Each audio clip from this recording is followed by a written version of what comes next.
Hallelujah.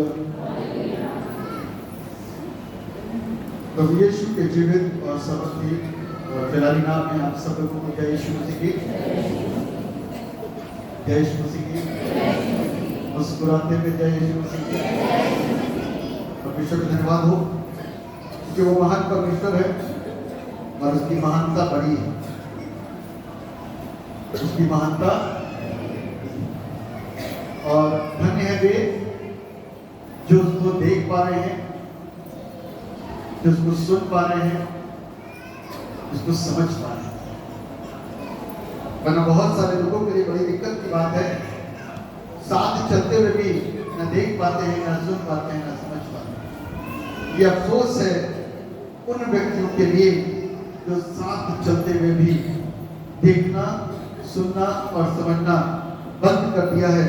लेकिन परमेश्वर एक बार फिर से और हर रविवार अपने वादे के मुताबिक, अपने समय के अनुसार, अपने नियत वक्त पे और अपने नियुक्त वक्त पे अपने कार्य को करने के लिए उपस्थित होता है, हाजिर रहता है।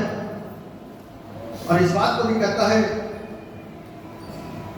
जब तक यहोवा मिल सकता है कि मुझ में रहो, जब तक निकट है उसे पुकारो।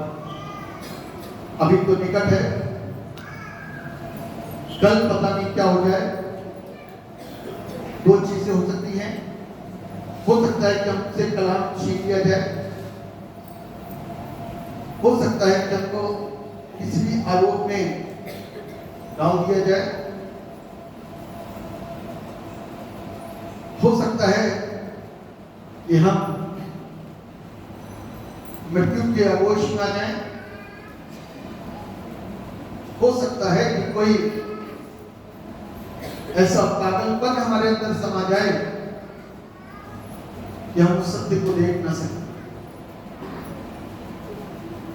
इसीलिए समय तो आज का ही है, कल का इंतजार है।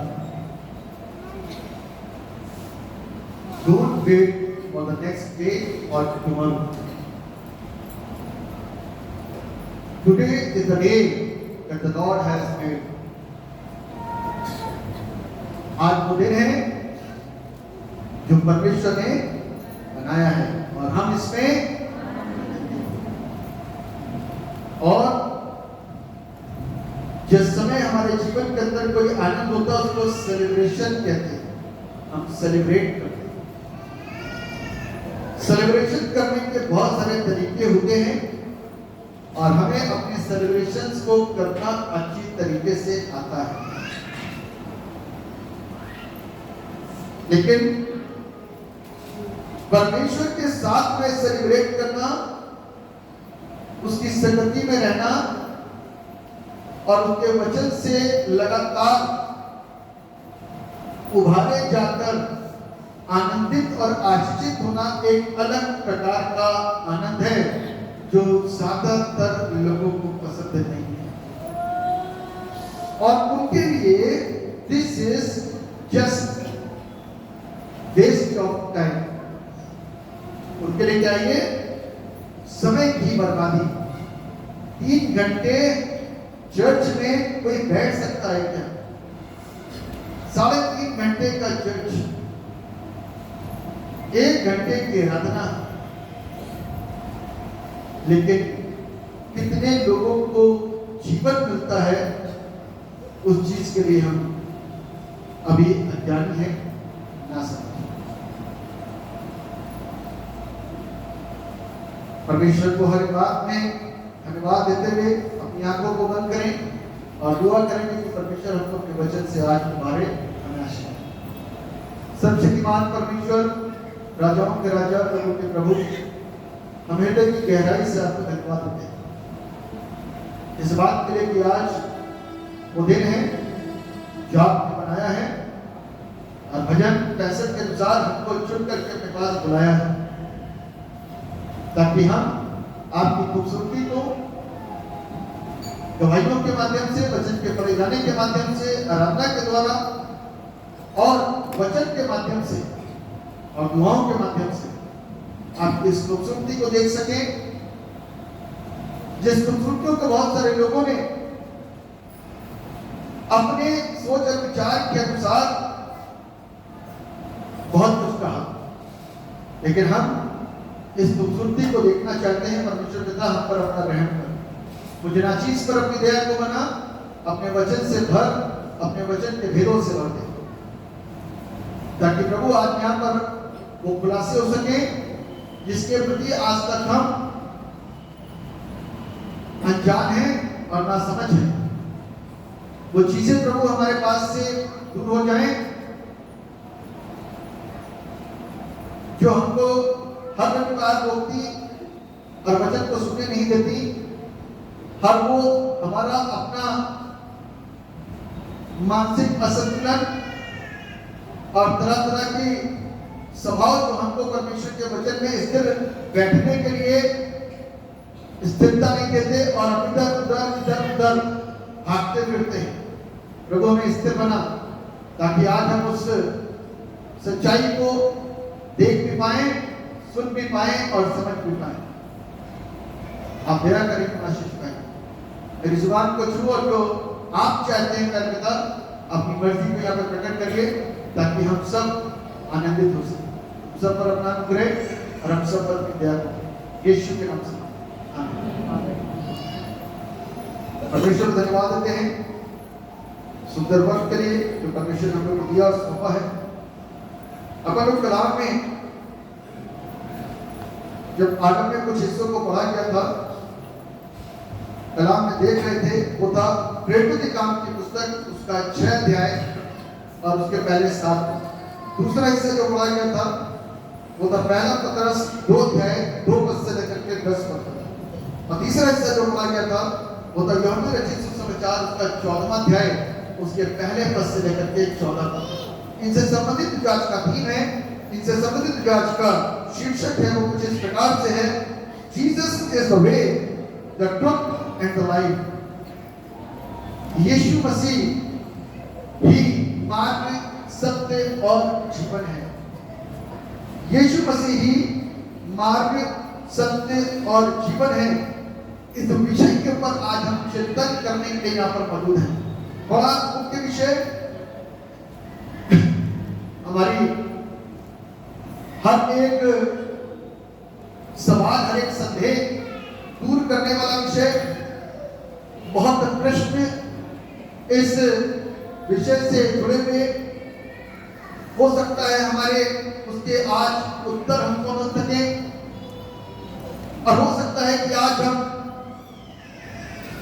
किसी भी प्रकार से स्वतंत्र और आजाद ना हुए हों, क्योंकि बहुत प्रकार से लोग आजाद होते हैं, किसी की गवाही से, किसी के गीतों से, किसी आराधना से, और कई बार वचन के द्वारा बंधन टूटते हैं और हम वचनों के द्वारा स्वतंत्र और आजाद किए जाते हैं।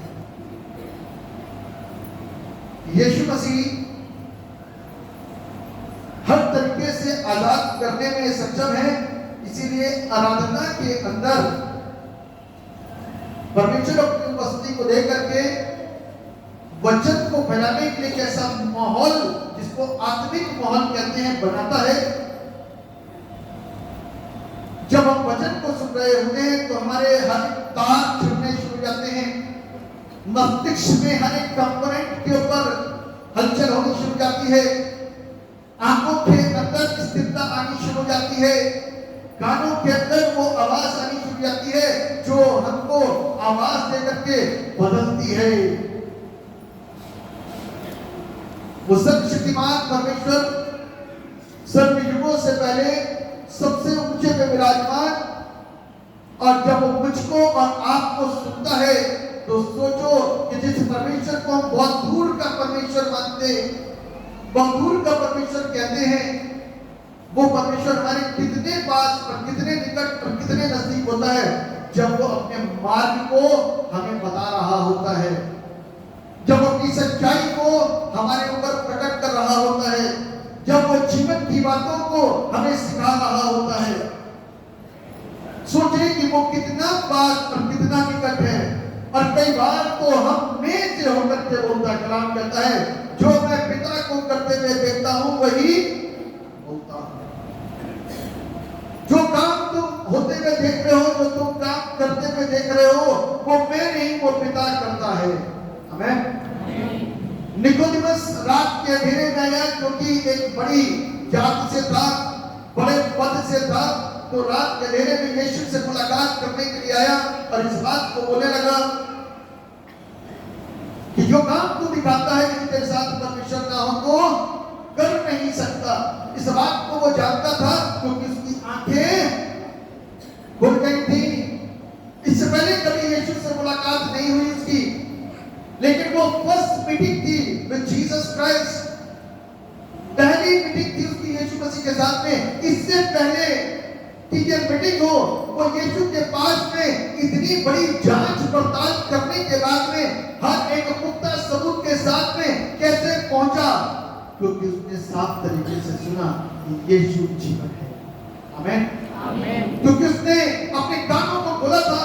जब पड़ोस में लोग बोलते थे, जब आसपास के लोग में इस बात की चर्चा होती थी, जब अगल बगल में इस बात की भनक पड़ती थी कि अरे ये तो बीमार था, इतने सालों से बीमार था, आज चंगा कैसे हो गया। किसने कहा? चर्च गया था और वहां जाकर के चंगा हो गया। किसके द्वारा चंगा हुआ? वहां पापी साहब थे, उन्होंने दुआ करी, कुछ लोग थे, उन लोगों ने दुआ करी। अरे किसके नाम से दुआ करी? अरे वो यीशु करते हैं जिसके नाम से लोग चंगे। कानों में आवाज गई, ये कानों में आवाज गई। उस अंधे व्यक्ति ने क्या बोला था मालूम है आपको? उस अंधे व्यक्ति ने इस बात को बोला कि मुझे नहीं मालूम तुम क्या कहते हो। कहता वो तो पापी है जिसका नाम तू ले रहा है। कहता मैं नहीं जानता, मैं सिर्फ इतना जानता हूं कि मैं अंधा था और अब देखता हूं, क्योंकि उसका रहम मेरे ऊपर हुआ, उसकी दया मुझ पर हुई। वो पापी होता तो मेरी आंखों को कैसे खोल देता। कुछ ने उसको पागल बोला, कुछ ने उसको पापी बोला, कुछ ने उसको भूत बोला, कुछ ने उसने कुछ बोला, किसी ने कुछ बोला, लेकिन एक्चुअल में वो जन्नत का मुक्ति दाता है।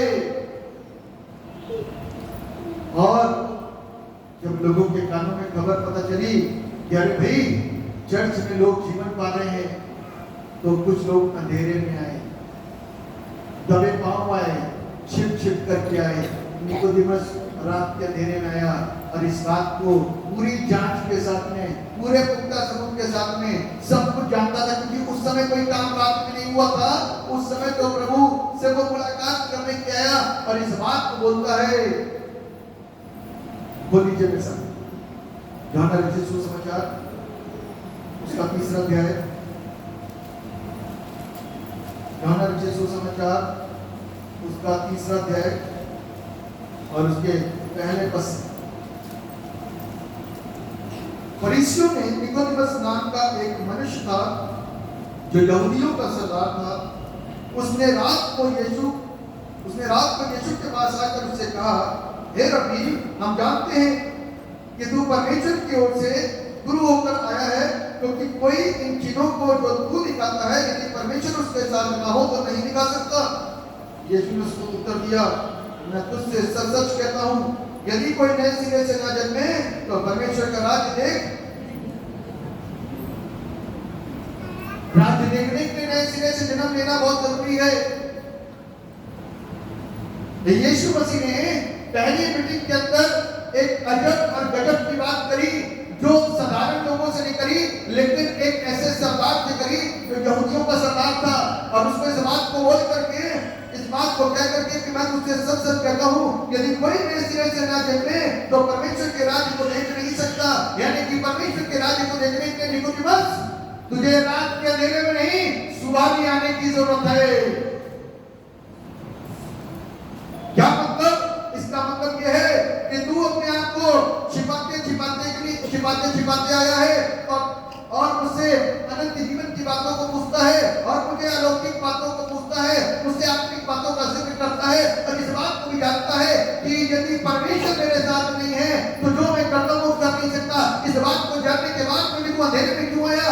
सारी बातों को, सारे बदलन को और सारी चीजों को तोड़ करके तू सुबह के वक्त में क्यों नहीं आया? और इस बात का सबके सामने तूने अंगीकार क्यों नहीं करा कि तू ही सत्य है, क्योंकि तू परमेश्वर की ओर से आया है, तू ही मार्ग है, क्योंकि तेरे पास नहीं वहां तक पहुंचने का एक रास्ता है, और तू ही जीवन है, क्योंकि जीवन की बातें तो तेरे पास नहीं है और तुझमें से जीवन बहता है। इन बातों को जानकारी रखने के बाद निकोदेमस तू अंधेरे में क्यों आ रहा है? आज ऐसे बहुत सारे निकोदेमस हैं जो चुपचाप से अंधेरे में आते हैं, जो चुपचाप से आते हैं, जो चाहते नहीं कि किसी को पता चले, जो चाहते नहीं कि पब्लिक के सामने हमारा ये फेस आए, जो चाहते नहीं है इस सत्य को और लोगों को पता चले कि हमने भी यीशु मसीह को स्वीकार कर लिया, जो चाहते नहीं कि 10 लोगों के सामने या मेरे परिवार के सामने इस बात की जिक्र खुल जाए, इस बात का खुलासा हो जाए कि ये भी तो चर्च जाता है, क्योंकि भेद खुल जाएंगे। क्या हो जाएगा? भेद खुल जाएंगे। कुछ लोग सच्चाई को स्वीकार नहीं करते, कुछ लोग सच्चाई को स्वीकार करना पसंद नहीं करते, क्योंकि उनके अंदर डर है, उनके अंदर भय है, क्योंकि आज तक तो उन्होंने कुछ लोगों के साथ मिलकर के इसी यीशु का मजाक करा था, लेकिन आज ये यीशु को पागल कहने वाले और भूत कहने वाले और तरह तरह के आरोप लगाने वाले, झूठा बोलने वाले और जिसके अंदर दुष्ट आत्मा है, दुष्ट आत्माओं की सामर्थ्य ठीक करने वाला व्यक्ति बोलने वाले, ये लोग आज कैसे इस यीशु के पक्ष में और यीशु के पाले में आकर के कैसे खड़े हो गए, इस बात को सुन करके 10 लोग बोलेंगे, अरे कल तक तो तू मजाक करता था, आज तू यहाँ कैसे खड़ा है? मालूम है, आंखें वाला वो है जिसको आंखों की जरूरत है, कान वाला वो है जिसे कान की जरूरत है, बुद्धि वाला वो है जिसको बुद्धि की जरूरत है। कान तो सबके पास है, सुना तो सबने यीशु का नाम है, आंखें तो सबके पास हैं, देखा तो सबने यीशु को है, बुद्धि तो सबके पास में है, समझा तो सबने यीशु मसीह को है, लेकिन स्वीकार करने का दम नहीं है, क्योंकि मार्ग भी पता चल गया, सत्य भी पता चल गया, जीवन भी पता चल गया, लेकिन अब उनके पास में वो दम नहीं है जिस दम के द्वारा हम सारे पब्लिक का, समाज का, लोग का, विरोध का सामना कर सकते हैं।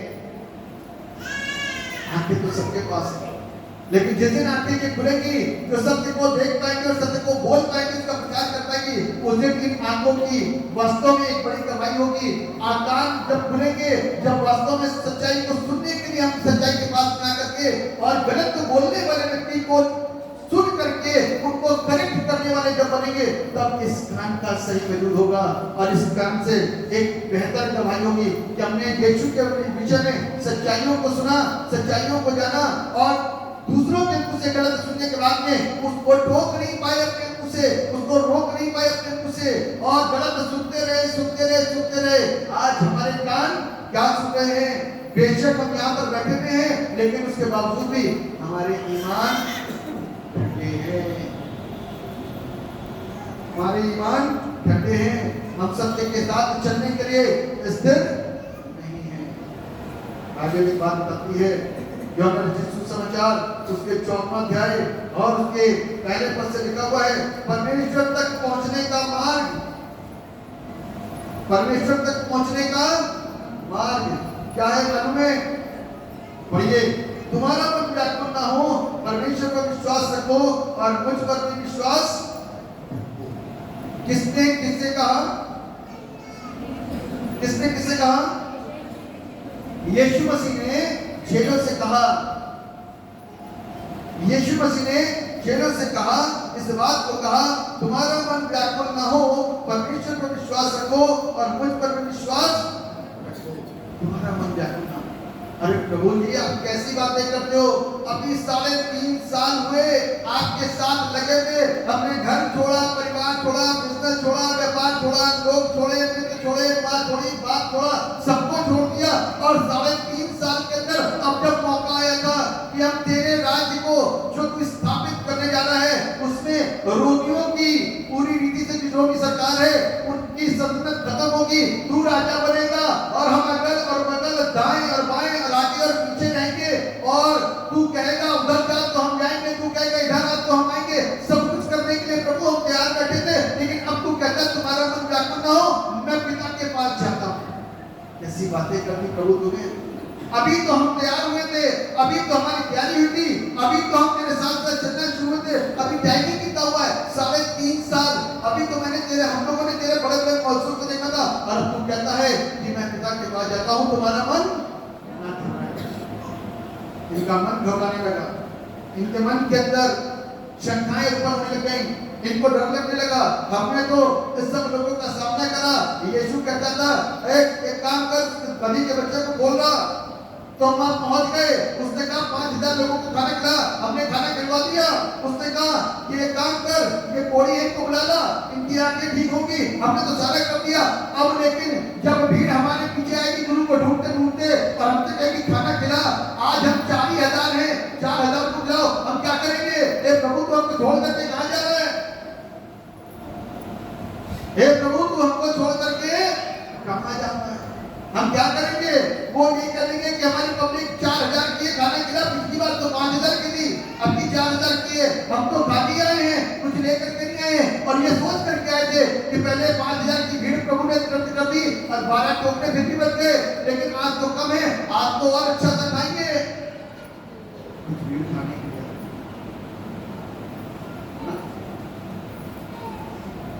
एक बात कहूं, आज संसार के लोगों का एक्सपेक्टेशन प्रभु के लोगों से तो यही है। चेले चंगा करते थे कि नहीं करते थे? चेले चंगा करते थे, मालूम है? तभी तो चिल्लाते रहे प्रभु जी, प्रभु जी। दुष्ट आत्माएं हमारे बस में है, और जिसको डांटता हूं ना, दुष्ट आत्मा निकल के भीगी मिट्टी के समान निकल के भाग जाती है। तो प्रभु यीशु ने उससे कहा इस बात से आनंदित मत हो कि तुम्हारे वश में दुष्ट आत्माएं, इस बात पे आनंदित हो कि तुम्हारे नाम जीवन की पुस्तक में। उसके बाद में भीड़ जब आएगी, प्रभु हमको ढूंढते हुए आएगी, हमको खोजेगी, अब हम कहां छुपे, कहां भागे, मर जाएं क्या? ये वापस अपने व्यापार में चले जाएं, और जब वो दुआ कराने आए तो हम हाथ जोड़ लें कि भैया माफ करो, वो ताकत उसके साथ ही चली गई है। जब तक यीशु था तब तक ताकत थी, यीशु मसीह के जाने के साथ साथ मेरी ताकत उसी के साथ में चली गई, है ना? जब परमेश्वर अपनी ताकत को अपने साथ में लेकर के चला जाएगा, यीशु मसीह ने यूहन्ना रचित सुसमाचार इसके 20 अध्याय में कहा, कहता लो पवित्र आत्मा, और उन्होंने पवित्र आत्मा लिया, ताकत उनके अंदर पूरे बल के साथ। अब जैसे के चेले थे, अब आगे तो वैसे नहीं रहे। चेले कैसे थे पहले? जोर से बोले ना, डरपोक। कैसे थे? डरपोक। अब कैसे हो गए? निडर। आज कितने लोग डरपोक हैं? एक निडर, शेर से डरने वाले।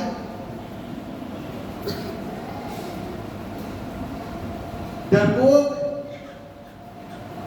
बाइबल हमको बताती है कि हम 2 प्रकार के लोग हैं। सब डरने वाले हैं, है ना? कैसे डरते? बहुत रेयर लोग हैं जो नहीं डरते, बहुत कम लोग हैं जो नहीं डरते, लेकिन ज्यादातर लोग हैं जो डर जाते हैं। आज इस बात को कोई बोलने लग जाए बाहर आज से कि यीशु को जानते हो, तो आप क्या करोगे? पतंग के समान, अरे नहीं नहीं, कौन यीशु? हम तो जानते नहीं यीशु मसीह को, हमको नहीं जानते यीशु कौन है, कौन से यीशु बात करो, डर जाते हो क्या? अरे नहीं, वो तो सत्संग है ना? मैनुपुलेट करने के तुरंत क्या है? सत्संग में जाते हैं। कहां पर? अरे किसी के साथ जाते से पता नहीं सत्संग है, लेकिन किसका नाम ले जाता है? अरे पता नहीं, वहां पे लोग ठीक हो रहे हैं बस। मतलब कि हम इतने तेज है माइंड से, दिमाग से इतने तेज हैं कि हर बात उसको मैनिपुलेट करते हैं। ऐसे बोलते हैं ना, छिपा छिपा करके, तो इसको बोलते हैं डरपोक। क्या बोलते हैं? जोर से बोलो ना, जोर से अपनी तारीफ करो। आप ये सारी तारीफ आप अपने लिए कर लो, क्योंकि आप ऐसे ही करते हैं। सत्य को कभी भी आप बयान नहीं कर सकते। दुकान में बैठे थे तो जय यीशु मसीह की बोली में सकते, बोलो क्या? सत्संग जोर से। अरे हाँ, कहीं और नाम से तो सब बोलते थे, तो बाहर वाला क्या कहता होगा, वो कुछ और बोलता होगा, लेकिन आप क्या बोलते हो, उसी की तरह बोल जाते होंगे। लेकिन आपने कभी किसी को सिखाया होगा जय यीशु मसीह की, बोला नहीं सिखाया होगा। पिछली बार का संदेश जब मैंने दिया था ना, तो कुछ लोगों के अंदर उनका बीपी हेलो करने लग गया था। जब पिछली बार संदेश दिया ना, तो फोन पर बातचीत शुरू हुई मेरी, तो वापस से लोगों ने जय मसीह की बात साहब जय मसीह करना शुरू कर दिया। क्यों? क्योंकि परमेश्वर हमारे जीवन को डरपोक बनाने के लिए आया। और बाइबल इस बात बताती है, मैं आपको खुल करके बता रहा हूं कि डरपोक परमेश्वर के राज में कभी भी नहीं पहुंचेंगे। मेरे साथ बोलो डरपोक, जोर से बोले डरपोक परमेश्वर के राज में कभी भी नहीं पहुंचेंगे। तो आपको डरपोक बनना है क्या? कैसा बनना है? बताने की हिम्मत रखोगे? चर्च जाते हैं, यीशु सच्चा है, यीशु ही जीवन है, यीशु ही मार्ग है, यीशु ही सत्य है, बोलने का दम है कि यहीं पर गैस हो रहा है और वहां पर बन जाए भैंस। तो मैंने क्यों बोला, बात तो समझिए। कहता है वो वहां पर जाता ना, भैंस सुनती नहीं, कुछ नहीं बोलना, जवाब नहीं देना, कुछ भी नहीं बोलना। यस यदि बोल रहा है ना, तो यस ही रहना। यस बोला ना, तो यस ही रहना। कहीं ऐसा ना हो कि वहां जाकर घबराहट का दौर लग जाए। जब चार लोग घर में आ जाए और लोग से बोले चढ़ जाते क्या, चढ़ जाते हो, तुमने भी शुरू कर दिया, तो आप क्या बोलोगे? यस नहीं बोलना। जी चढ़ जाते हैं, यीशु पर विश्वास करते हैं, यीशु पर ईमान रखते हैं, मुझे मालूम है आप बहुत तेज हो, आप वहां जाकर बोलोगे यस। ये नहीं बताओगे कि यीशु मसीह पर विश्वास करते हैं, यस के बाद में आप बोलोगे कि सब सच जाते हैं। ये बताना कि यीशु के भवन जाते हैं, यीशु के नाम से जीवन पा रहे हैं और उसके साथ सदा जुड़े रहेंगे, उसको कभी नहीं छोड़ेंगे। आमीन। ऐसे बोलेंगे। यीशु मसीह ने कहा मार्ग, सत्य और जीवन, बगैर मेरे कोई पिता के पास, बगैर मेरे कोई पिता के पास नहीं पहुंच सकता। अब सबको पिता के पास पहुंचना ही नहीं पहुंचना है। चेलों ने तो एक बात करी, मेरे साथ पढ़ लीजिए, यहाँ पर लिखा हुआ है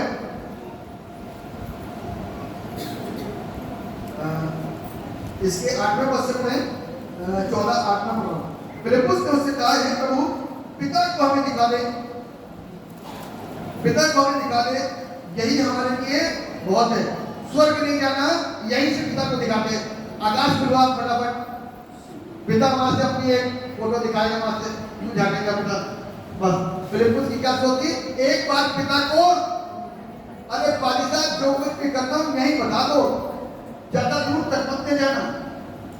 ज्यादा दूर तो बड़ा चीजें आ जाएंगी और कुछ चीजों में हम पब्लिक के सामने आ जाएंगे, परमेश्वर पिता का चेहरा तो दिखेगा नहीं, हमारा चेहरा पब्लिक के सामने उजागर हो जाएगा और 10 लोग हमको देख कर कहेंगे भैया चढ़ जाना शुरू कर देगा, तो हम लोगों को क्या बोलेंगे? यस हैं? मेरे प्रियो, पिता तक पहुंचना है आपको, अधूरा नहीं रहना है, आपको पूरा चलना है यीशु के साथ में। कैसे रहना है?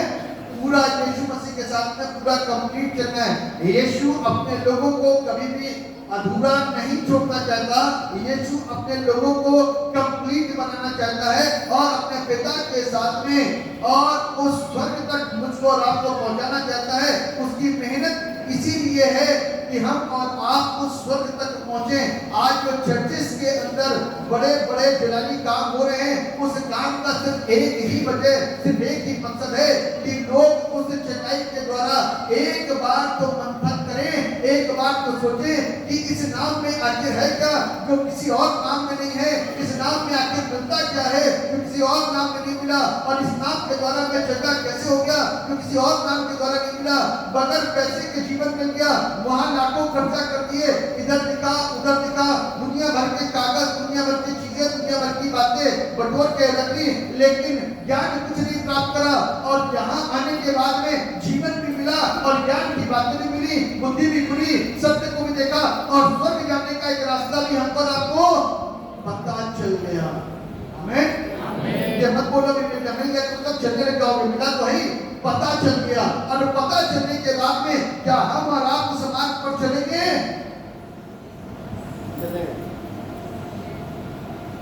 चलेंगे? उस मार्ग पर चलना मेरे बात के लिए बहुत जरूरी है। यीशु मसीह एक अद्भुत तरीके से बात को करते हैं। फिलिप्पुस ने बोला, मेरे साथ पढ़िए छठा पद इसका 5वां पद, 14वें पद से मैं पढ़ रहा हूं आपने। जहां मैं जाता हूं तुम वहां का मार्ग जानते हो, जहां मैं जाता हूं तुम वहां का मार्ग जानते हो। थोमा ने उससे कहा, हे प्रभु, हम नहीं जानते कि तू कहां जा रहा है, तो मार्ग कैसे जाने? यीशु ने उससे कहा, मार्ग, सत्य और जीवन मैं ही हूं। क्या बोला? मार्ग, सत्य और जीवन किसने बोला? किससे बोला? चेलों से बोला। आज मैं आपको एक जगह बताता हूं। बहुत सारे बच्चे ऐसे हैं जो बहुत सारी चीजों को पढ़ने लिखने में होशियार है, तो समझ जाए। बच्चे मेरठ कितने लोग जानते हैं? अरे कितने लोग नहीं जानते? अरे एक बात होगा नहीं जानता मेरे। दिल्ली नहीं जानते? बंबई कभी गए? कभी नहीं गए? अच्छा, जो नहीं गया हाथ उठा रहे।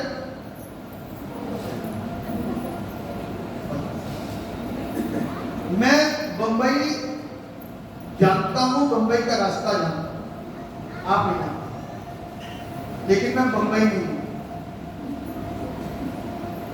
ध्यान से समझना, मैं बंबई का रास्ता जानता हूं, आप नहीं जानते, लेकिन मैं बंबई नहीं हूं। यीशु ने क्या कहा? मैं रास्ता हूं, यानी कि वो स्वयं वो रास्ता है जिसमें से हो करके हम उस स्थान तक पहुंचते हैं। वरना तो स्वर्ग में जाने के लिए आपको एरोप्लेन से जाना पड़ता है। कैसे जाना पड़ता? एरोप्लेन से। सब जगह आप पहुंचोगे, वैसे पहुंचोगे कैसे जाओगे? प्लेन से। मुंबई जाओगे कैसे जाओगे? ट्रेन से या फिर प्लेन से। दिल्ली जाओगे अपनी बाइक से चले जाओगे, या कार से जाओगे, या ट्रेन जाओगे, कैसे भी करते कोई ना कोई साधन से पहुंचोगे। लेकिन स्वर्ग कौन से साधन से पहुंचोगे? हैं? जोर से बोलो। यीशु मसीह कैसे पहुंचा लेके जाएगा? यीशु मसीह कैसे पहुंचा लेके जाएगा? यीशु मसीह कैसे लेके जाएगा? उसके साथ कैसे जाओगे आप? पैदल पैदल? कोई गाड़ी नहीं करोगे? फिर फजल के द्वारा है। एक चीज बताऊंगा मैं, आप इस बात को बोल सकते हैं, यीशु मसीह लेने आने वाला है, बादलों पर, हम पर, आपको लेने वाला आने वाला है। क्या सारे जाओगे? सारे जाओगे? नहीं, तो कितने जाएंगे?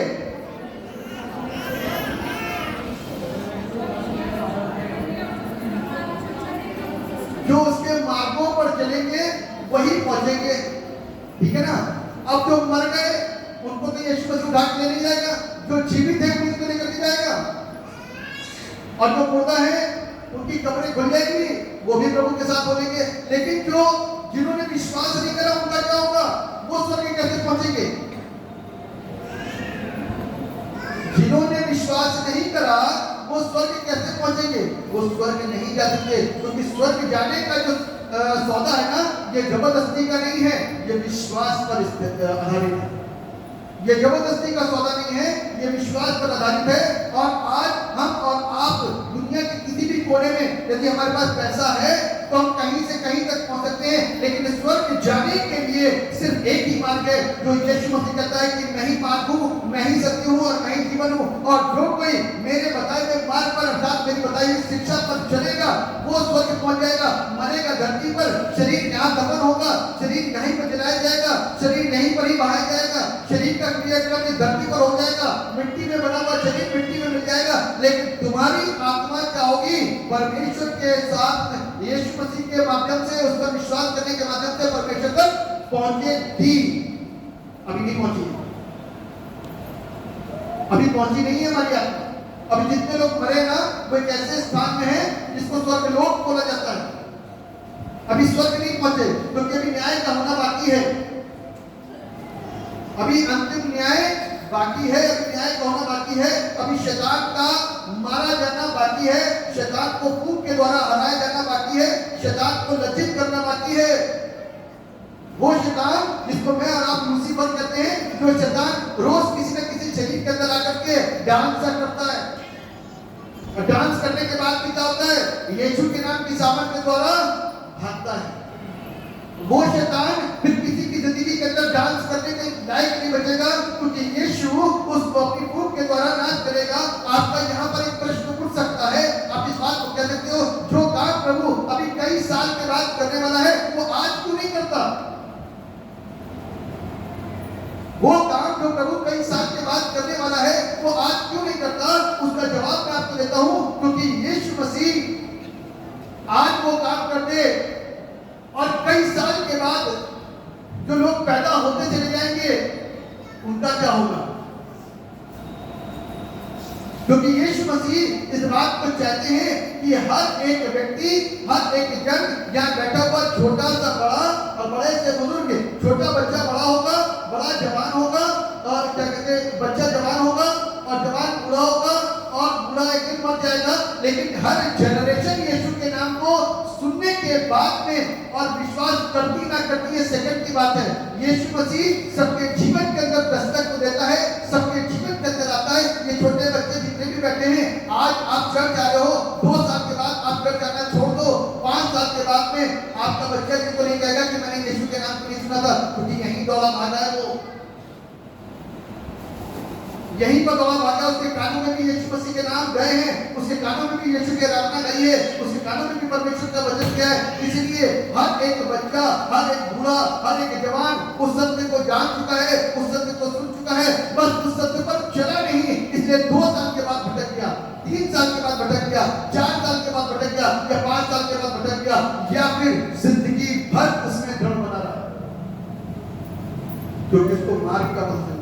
कोई इस बात को कहता है, कोई इस बात को कहता है कि मैं मार्ग हूं, वो इस बात को जरूर बोलता है कि मैं मार्ग जानता हूं। कोई इस बात को नहीं कहता कि मैं मार्ग हूं। मैं इस बात को बोलूंगा कि मैं मार्ग जानता हूं, लेकिन मैं इस बात को नहीं बोल सकता कि मैं ही मार्ग हूं, क्योंकि यीशु मसीह हर एक चीज की एक रचना है और उससे सारी चीजें निकलती हैं। उसके अंदर के जो गुण उसके अंदर से निकलते हैं ना, वो पवित्र है, शुद्ध है और आत्मिक है, अलौकिक है। वो गुण हमारे अंदर के मैंने हैं, लेकिन उसके अंदर के गुण शुद्ध और पवित्र हैं, अलौकिक हैं। वो प्यार करने वाला है, हम प्यार के साथ समझौता करने वाले लोग हैं, कॉम्प्रोमाइज करने वाले लोग हैं।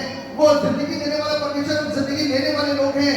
वो हमको दान देने वाला परमेश्वर है, हम दान लेने वाले लोग हैं। हमारे अंदर जितनी भी चीजें सब विपरीत दिशा में जा रहे हैं, अलग दिशा में भाग रहे हैं, और हम और आप इस बात को बोलते हैं कि हम यीशु मसीह के मार्ग पर चल रहे हैं। हम यीशु के मार्ग पर भी चल रहे हैं, झुकने हुए अभी तो आए हैं, अभी तो यीशु के भवन में आए हैं, अभी तो बैठने ही शुरू करा, अभी तो सुनना ही शुरू करा, अभी तो सीखना ही शुरू करा। अभी बहुत सारे लोग आराधना में बहुत आनंदित होते हैं, आराधना में बहुत नाचते हैं, आराधना में बहुत खुश होते हैं, लेकिन घर जाके हर बेईमानियों को करते हैं, हर झूठ को बोलते हैं, हर नशे को करते हैं, हर दुराचार के काम को करते हैं, हर व्यभिचार के काम करते हैं, हर मोबाइल के अंदर हर गति को देखते हैं। यहाँ पर आराधना करने वाला पता नहीं किसके संबंध और किसके साथ होंगे, किसी को नहीं मालूम। खामोशी के साथ में सारे पाप हो रहे हैं, लेकिन चर्च में बैठे हो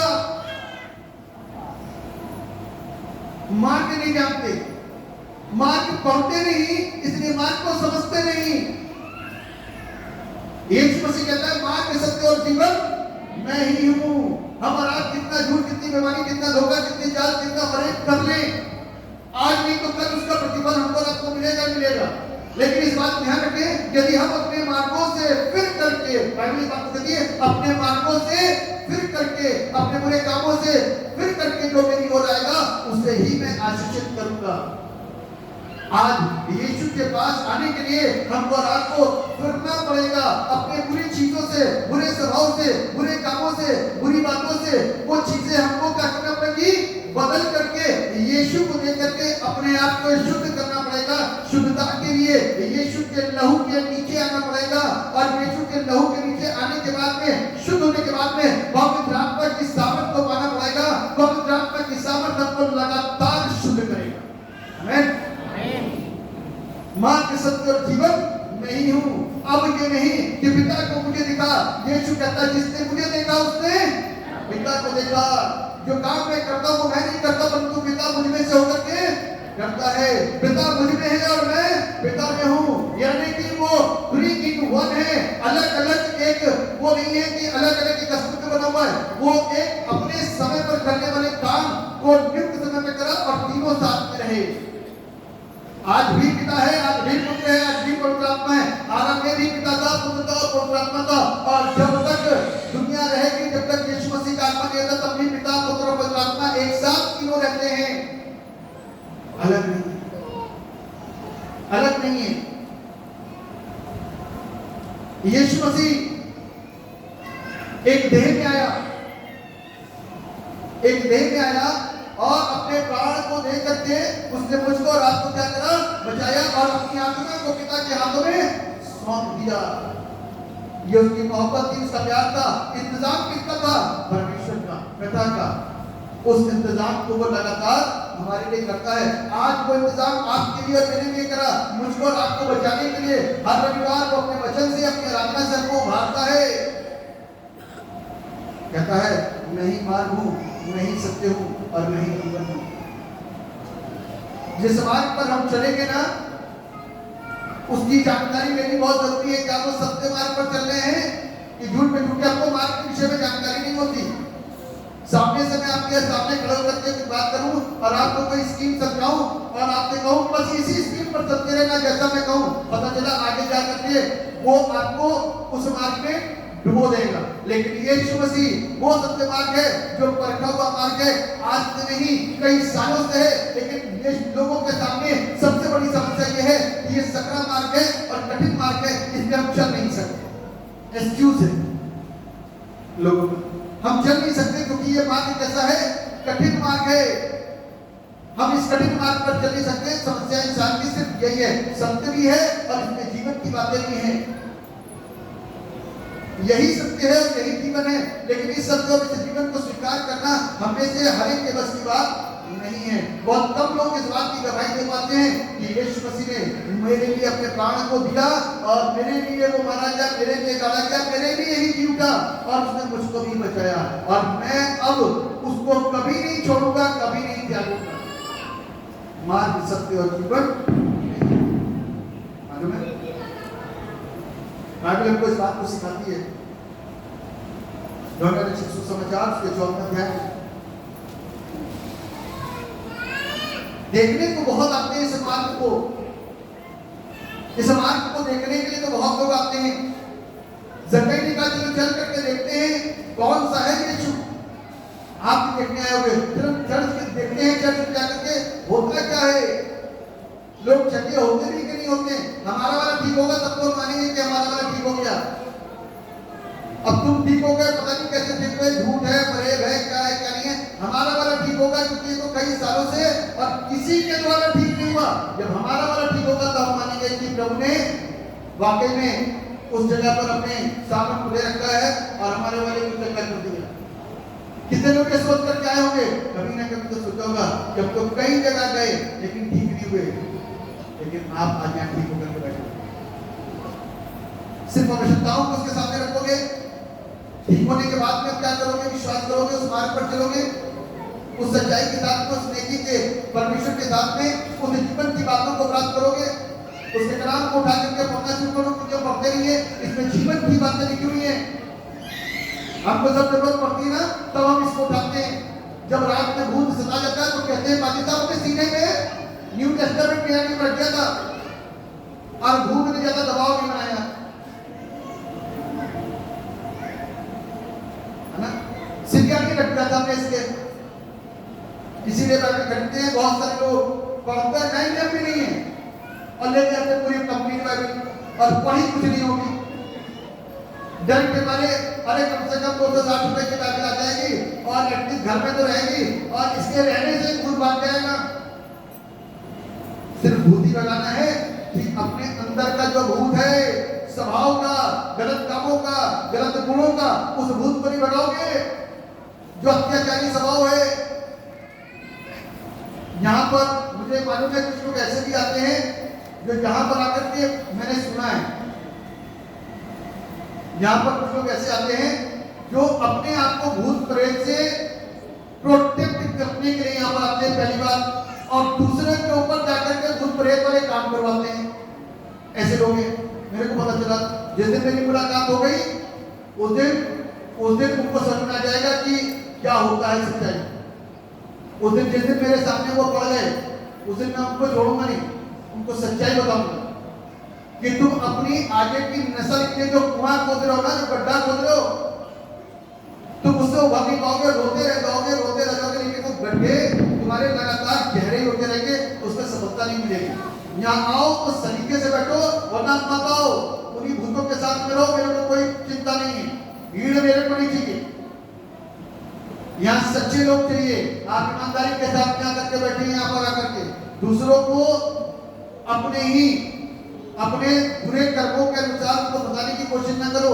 दूसरा भी यही आना, वो भी बच जाएगा, लेकिन तुम्हारा क्या भविष्य होगा ये सोच लेना।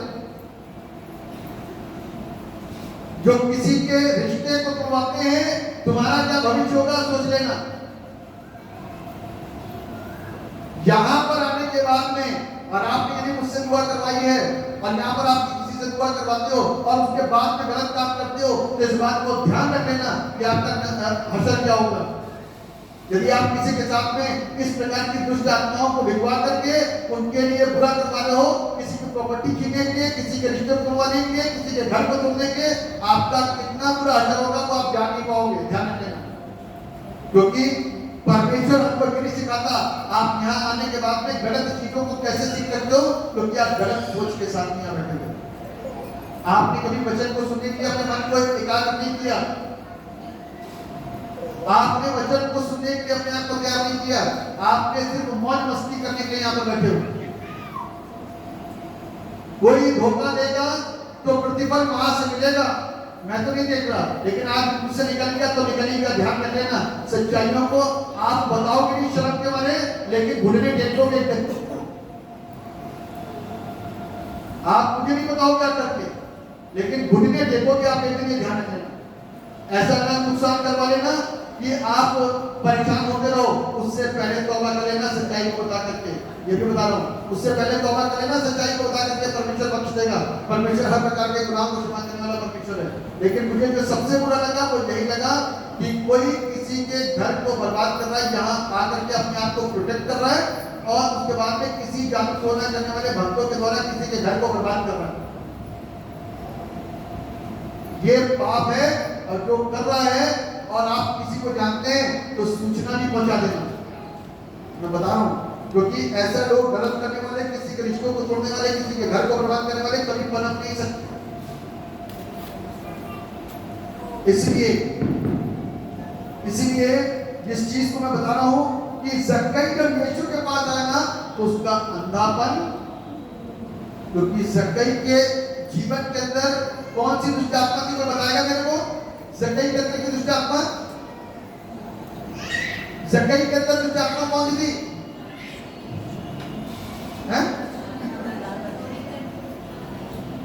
लालच की, पैसा, लोगों का जबरन बैठ लेने की, है ना, ये दुष्ट आत्मा है, ये भी दुष्ट आत्मा है।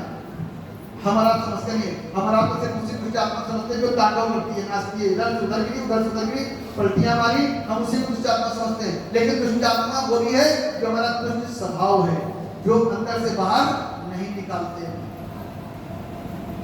वो स्त्री जो दिन के वक्त में पानी भरने आई थी, उसके अंदर कौन सी दुष्ट आत्मा थी मालूम है आपको?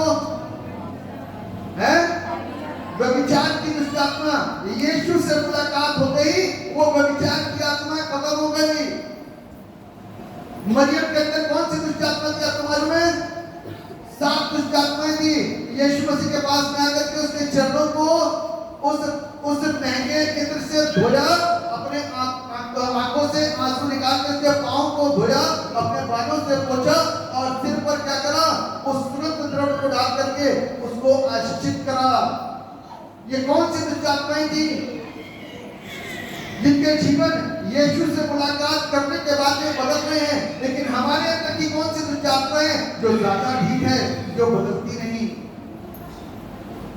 जो ज्यादा ढीठ है, जो अपने अंदर के स्वभाव को बदलती नहीं, जो ज्यादा ढीठ है, जो अपने अंदर के अहंकार को निकालती नहीं, जो ज्यादा ढीठ है, जो व्यभिचार की आत्मा को निकालती नहीं, जो ज्यादा ढीठ है, जो अपने गुस्से को निकालती नहीं, जो ज्यादा ढीठ है, जो अपने अंदर की बुराई करने की, चुगली करने की आदत को निकालती नहीं, ये ज्यादा ढीठ है, जो इधर करती है, ये ज्यादा ढीठ आत्माएं हैं। ये दुष्ट आत्माओं से ज्यादा बुरी दुष्ट आत्माएं हैं जो बुरा काम करती हैं। यीशु मसीह को कब तक परखते रहोगे? यीशु मसीह को कब तक परखते रहोगे? कब तक?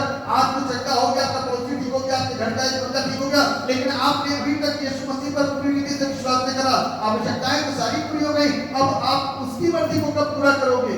कितने साल हो गए, उसकी मर्जी कब पूरा करोगे? क्या उसके साथ चलने के लिए हम वफादार हैं? क्या उसकी सच्चाई को जानने के लिए वफादार हैं? क्या उसके द्वारा मिलने वाले जीवन को लेने के लिए वफादार हैं? यदि हैं तो मेरे प्रियो, जब कोई भी आपके पास आए तो यस जरूर बोलना कि हम यीशु के चेले हैं दुनिया में ना। यदि आप धूम मचाओगे तो आपके जैसे कितने भाई बहन बचेंगे? सोचो जरा, सोचो जरा, आप धूम नहीं मचा रहे हो। 12 चेलों ने जब धूम मचाई ना तो सारी दुनिया बन गई। इसका मतलब आपका धूम मचाने का तरीका उन 12 लोगों के धूम मचाने के तरीके में आसमान जमीन का फर्क है कि नहीं? आपका धूम मचाना कहीं ऐसा नहीं है आप अपने ही मजे के लिए करना सारे काम। आपका नाम ऊंचा हो, आपका काम ऊंचा, आप धन दौलत में बढ़ते जाओ, आप सारी चीजों में शौक में बढ़ते जाओ। वो तो गरीब होते गए, फकीर होते गए और शरीर में रोग आते गए, शरीर के ऊपर अत्याचार होता रहा, शरीर घायल होता गया, लेकिन हम तो पनपते जा रहे हैं, बढ़ते जा रहे हैं, कूदते जा रहे हैं, सब कुछ हो रहा है। हमारे काम करने में और उनके काम करने में आसमान और जमीन का फर्क है। आज हम धूम नहीं मचा। उन लोगों ने तो सारी दुनिया के अंदर ऐसी धूम मचाई कि कितने जिसकी गिनती नहीं है। हजारों, लाखों, करोड़ों, अरबों, खरबों, जितना भी बोल सकते हो, उससे ज्यादा लोगों ने विश्वास किया। आज वापस कल में एक रिकॉर्डिंग सुना था यूट्यूब में, पता चला कि एक चैनल से न्यूज आई है कि यूएसए के अंदर वापस से बेदारी आनी शुरू हो गई। एक चर्च है जहां पर अचानक से बेदारी आई, नौजवानों ने काम करना शुरू करा। आज की तारीख में संडे के अंदर ट्रैफिक जैम हो जाते हैं। वहां के 20,000 आदमी आता है उस चर्च में। कितना आदमी? 20,000। और यहीं से नहीं, देश और देशांतरों से आना शुरू हो गया, क्योंकि परमेश्वर अपने काम को करना शुरू कर दिया है। इसलिए ज्यादातर छिटकाई की ओर आंखें मत लगाओ, छुटकारे की ओर आंखें मत लगाओ। वचन से ही छिटकाई मिल जाएगी, वचन से ही छुटकारा मिल जाएगा, वचन के द्वारा ही प्रभु आपको मदद करेगा। लेकिन अपना ध्यान वचन के सुनने में ज्यादातर तरीके से लगाओ। ज्यादातर वचन को सुनो और ज्यादातर वचन को पढ़ो, क्योंकि ये वचन हमको और आपको शैतान के हर एक शुद्धल से आजाद करता है। मार्ग तो इसी में ही है, मार्ग ही है यीशु। यीशु के अलावा कोई हमको वहां तक नहीं पहुंचाएगा। लोग कितने भी कोशिश कर ले, कितने भी प्रयास कर ले, ध्यान करिए, सब वहां पहुंचने की कोशिश कर ले, कैसे पहुंचोगे? इसका जवाब तो देगा मुझे। वहां तक अभी तक आप यीशु मसीह में नहीं थे तो वहां तक जाने की कोशिश कैसे करते थे? जो यीशु कभी नहीं था उससे पहले आप वहां तक जाने की कोशिश कैसे करते थे? ज्ञान के द्वारा। हैं? ज्ञान के द्वारा। बिल्कुल ठीक है, बिल्कुल ठीक है। क्या ज्ञान के द्वारा बगैर हमको मार्ग मिले ज्ञान पता चल सकता है?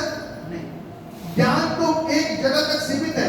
जितनी भी आप पुस्तकें पढ़ोगे वहां पर ज्ञान दिया गया है, सबके तोड़ दिए गए। आपको ये बताया कि इस बात का ये बलिदान, इस बात का ये बलिदान, इस बात का ये बलिदान, इस बात का इतना पैसा, इस बात का इतना पैसा, इतना दान, इतनी दक्षिणा, ये ज्ञान के द्वारा हमको पता चला।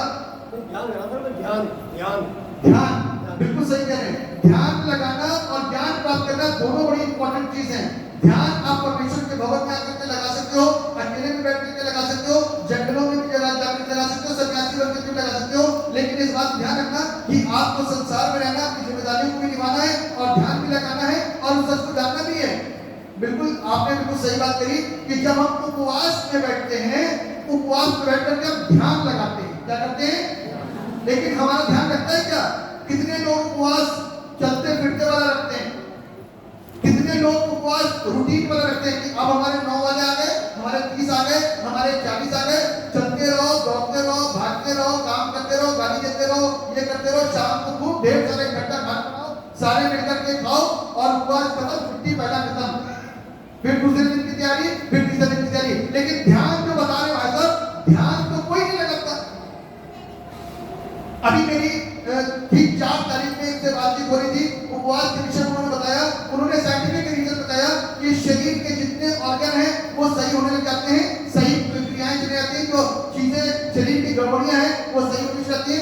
लेकिन मैंने जब उनको ध्यान के विषय में बताया कि जब हम दुआ में बैठकर उपवास में बैठते हैं तो उसके साथ ध्यान लगाते हैं, उसके साथ ट्यूनिंग सेट करते हैं ताकि वो हमें सुन सके और हम उसे, तभी तो उसे जान पाओगे, वरना कोई नहीं जान पाएगा। इसको पढ़ा आपने सबके भीड़ के बीच में और बंद कर दिया, लेकिन ध्यान नहीं लगाया। लेकिन जब इसको अकेले में बैठ करके पढ़ोगे ना और ध्यान करोगे तब प्रभु मिलना शुरू हो जाएगा। एक साधु की गवाही है, आप YouTube चैनल पे देख लेना। वो साधु कहता था कि मैंने 3 दिन उपवास रखा, पहले प्रभु को जानने की कोशिश करी, उस बाद 3 दिन उपवास रखा, अकेले ध्यान में बैठा और बैठने के बाद 3 दिन के अंदर अलौकिक सामर्थ को प्राप्त करने के बाद वो यीशु को जान लिया। आमीन। ध्यान तो लगाते नहीं, बहुत अच्छी बात बोली आपने, जिसको साधना बोलते हैं। हम लोग ध्यान कभी नहीं लगाते, चलता फिरता जीवन जी रहे। कैसा जीवन? चलता फिरता जीवन, इससे काम नहीं होने वाला। बिल्कुल ध्यान लगाना पड़ेगा, ज्ञान प्राप्त करना पड़ेगा और उस परमेश्वर को जानना पड़ेगा। आखिर वो मेरे लिए क्या लेकर के आया? जिंदगी की बातों को लेकर, क्या लेकर के आया? जिंदगी की बातों को। हम और आप परमेश्वर से क्या क्या चीजों को प्राप्त कर सकते हैं, उससे पहले बता रहे हैं ध्यान लगाया जाता था, रचनाएं की जाती थी, 3 तीसरों में जाया जाता था, वहीं तक सीमित था। लेकिन कोई अलौकिक सामर्थ के विषय में ज्ञान देता है, कोई भी पुस्तक पवित्र आत्मा के विषय में ज्ञान देता है? चलो, ज्ञान, बीमार चंगा हुआ, कैंसर वाला पेशेंट, डॉक्टर ने कह दिया कि मर जाएगा, इसको घर ले जाओ। इसके बाद क्या हो सकता है उसकी लाइफ के अंदर? इसके बाद इस कैंसर के बाद में जीवन मिल सकता है? इसके विषय में कोई पुस्तक क्या देती है? नहीं। सारा विज्ञान चुपचाप बैठा है, सारे साधु चुपचाप बैठे, लेकिन बाइबल इस बात कहती है कि मुर्दों को 4 दिन के मुर्दे को उसने जिंदा कर दिया। और आज भी उसके नाम से लोग चंगे हो रहे हैं। वो तो चला गया, प्रभु यीशु मसीह स्वर्ग में है और जिंदा है, और जिंदा होकर के मेरे और आपके जीवन के द्वारा काम करता है। और आज भी वो अपने बड़े अद्भुत जलाली काम करता है। आज यहाँ पर चंगाइयां वैसे वाली क्यों हो रही है?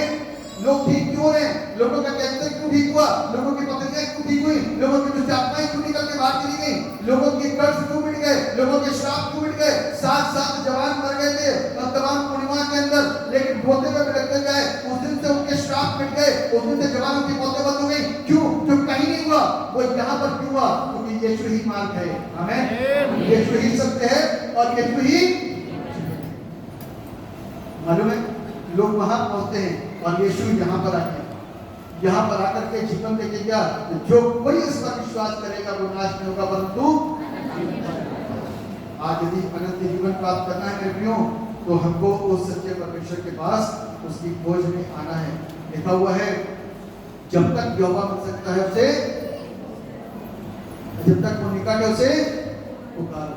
तो आज वक्त है, इसको जब तक पुकारेंगे नहीं वो मिलेगा कैसे?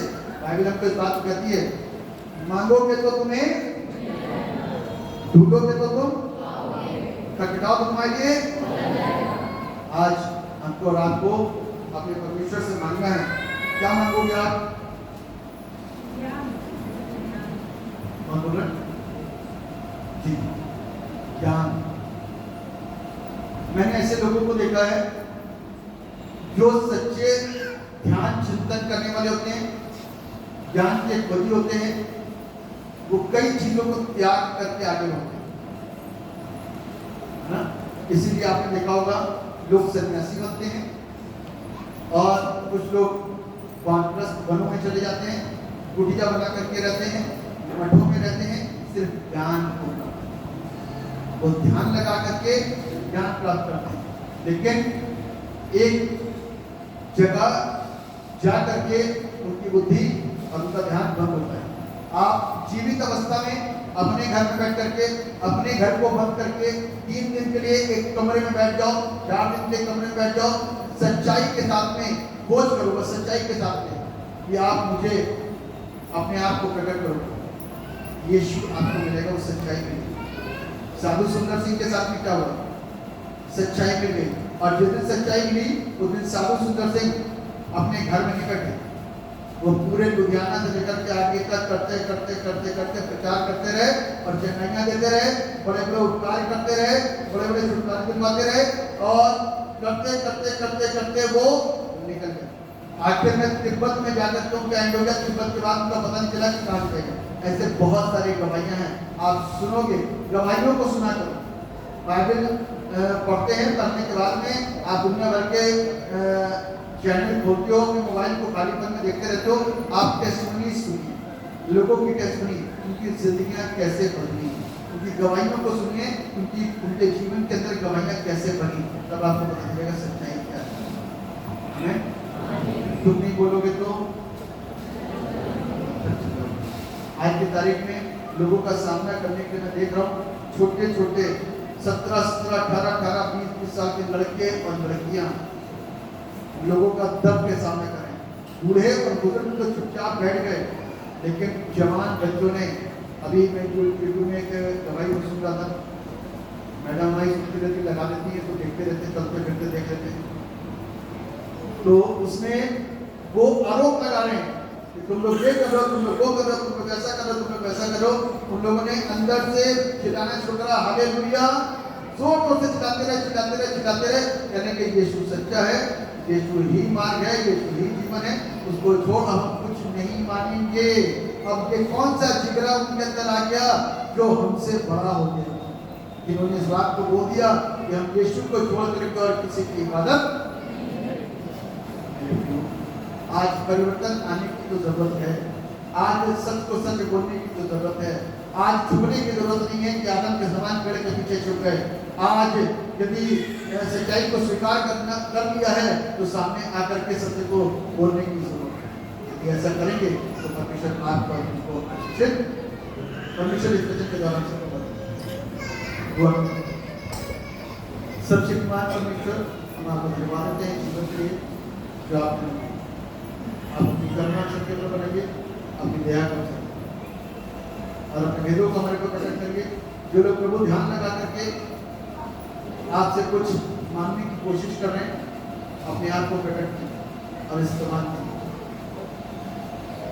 सच्चे और अच्छे नौजवान और लड़कियां दर्शन देखें, आशीषित बूढ़े मुर्गिए स्वप्न देखें और प्रभु आशीषित हो। उनके स्वप्न, उनके दर्शनों के द्वारा चर्च आशीषित हो। दुआ करते हैं पिता, अब उस समय आ चुका है कि हम उस सच्चाई को बताने और बोलने से न चूकें और न रुकें। आप दया करेंगे तो बरकतें हमारे जिंदगियों में, हमारे परिवार में, हमारे आस पड़ोस में, हमारे खानदान में, हमारे समाज में, हमारे देश में करेगी और लोग आशीष पाएंगे। धन्यवाद करता हूं, हमारी प्रार्थनाओं को सुनो।